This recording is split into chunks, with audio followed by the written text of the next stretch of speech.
Assalamu alaikum. Alors on a déjà vu la première partie concernant le rappel. Alors on a rappelé le référentiel.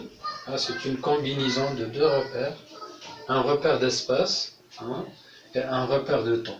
Alors pour choisir le repère d'espace, on choisit un point de l'espace et on oriente l'espace par trois axes. Le point qui représente l'origine d'espace, c'est un point qui a pour coordonnées 0, 0. Et le repère de temps, on choisit une date ou bien un instant. Souvent, elle est associée à un événement.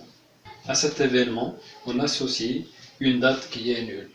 Bien sûr, tous les événements de l'avenir aient une date positive, alors que les événements du passé, bien sûr, de cet événement, aient des dates négatives. Alors, un point de l'espace est repéré à l'aide d'un repère d'espace et aussi d'un repère de temps. Donc, le point M se trouve à une position par rapport à un repère d'espace et se trouve dans une position, bien sûr, à une date donnée. On peut repérer la position d'un point en se basant sur deux repères, un repère d'espace et un repère de temps. Le point M est repéré par un vecteur appelé vecteur position. C'est le vecteur orienté de l'origine de l'espace vers le point M. On appelle OM le vecteur position. Le vecteur position. Et puisque M est caractérisé par un ensemble de coordonnées, la projection de M sur l'axe des X donne l'abscisse X, puis l'abscisse Y, et la cote suivant, bien sûr, l'axe des Z.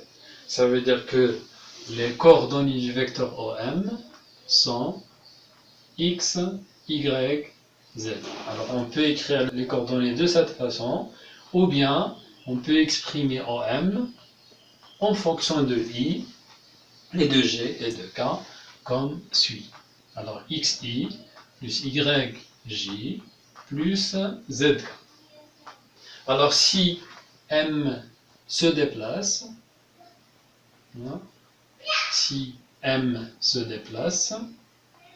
automatiquement les coordonnées varient avec le temps.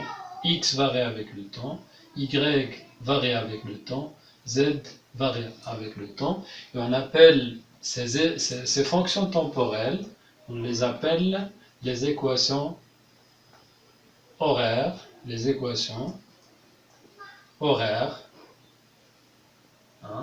du mouvement